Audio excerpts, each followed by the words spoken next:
Sometimes it's easy to overlook how blessed we are to have Chestermere Lake in our midst. And for many people, they can go to the beach, they can go surfing, they can go on the boat, or just merely relax on the shore. Or even just driving to work or school or to go shopping and at least appreciate the beauty of having this beautiful lake in our midst. It's the source of a lot of activity. Now, someone else who enjoyed being around water was Jesus. So if one were to read the first 7 chapters of the Gospel of Mark, there are 9 occasions when Jesus is at the Sea of Galilee. In some instances, he's preaching on the shore. Other instances, he's traveling across the Sea of Galilee in order to bring healing and to bring good news to those who need it. Sometimes he walks on water, and sometimes, as we hear today, is caught up in a storm on the Sea of Galilee. Now, the Sea of Galilee is much larger than Chestermere Lake. Chestermere Lake is only about 5 kilometers long and only about 1 kilometer wide.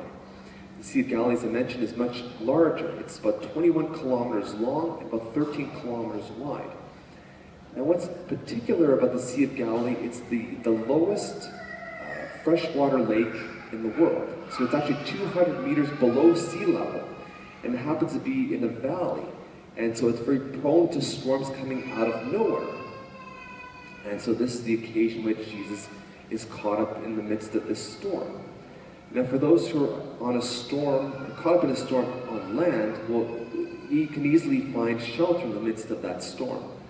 However, on the lake or in a body of water, it's kind of like that song. There's nowhere to run and nowhere to hide, because that's really, one is caught up in this, one's at the mercy of the wind and the sea. And so we can imagine being in the boat in the midst of this big storm, the large sea, as the Sea of Galilee is, and being tossed up at it. And here Jesus is sleeping. It's like, do you not care that we are perishing? Help us get this water out of the boat. And so Jesus does something a little bit different than what they intend, or what they want him to do. Instead of helping them get water out, all of a sudden he rebukes the wind and says, "Be still." He says to the sea, and all becomes a dead calm. Oh, it's pretty impressive. And so Jesus always acts in ways that maybe are a little bit different than ours. And I think at the same time, always remember that the Lord is with us, even though when he appears to be sleeping. The very last sentence in the Gospel of Matthew 28, verse 20, Jesus says, "I am with you always until the end of the age." We know that the Lord is with us. By virtue of our baptism, we encounter the great waters of rebirth.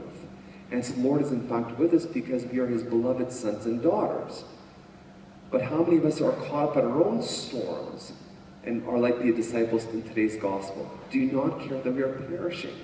For those maybe caught up in some kind of crises, in some kind of tragedy, or the daily grind of life, and think, "Lord, where are you in the midst of all this? I believe in you, yet you're not hearing my prayer." So why doesn't the Lord care if we seem to be perishing?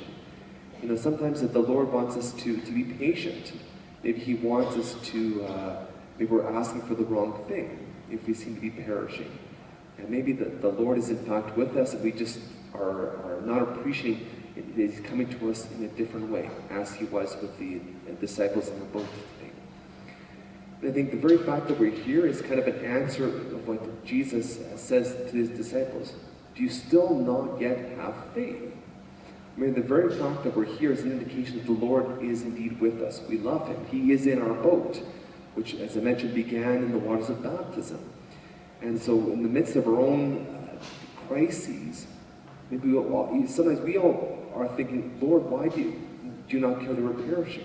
But the fact that we're here is to remember that the Lord is in our boats. And so he inspires us in his word and in his body and blood to remind us, hey, he is in us. He is in fact with us, even though he seems to be sleeping, perhaps. But he does care that we are perishing. He does care very much about us. And because the Lord is with us, we have to in turn give that presence to the places in our world where there are storms, where people think that God is not with them, that God is not in their boats, that the God that we believe seems to be sleeping. And so if we give that same encouragement that we've encountered today, I think people will be much more at peace to know that the Lord is with them, even though he seems to be sleeping, but he in fact wants to bring calmness to all people's lives. And so hopefully that as we begin the season of summer, which I think begins today or tomorrow officially, it's a reminder that we've got such a beautiful lake, and so it's a place of great activity. Well, so too is the Sea of Galilee for Jesus, that he brought his good news to the people in healing, in preaching, and in his visitations, and in his miracles, such as walking on the water or calming the sea.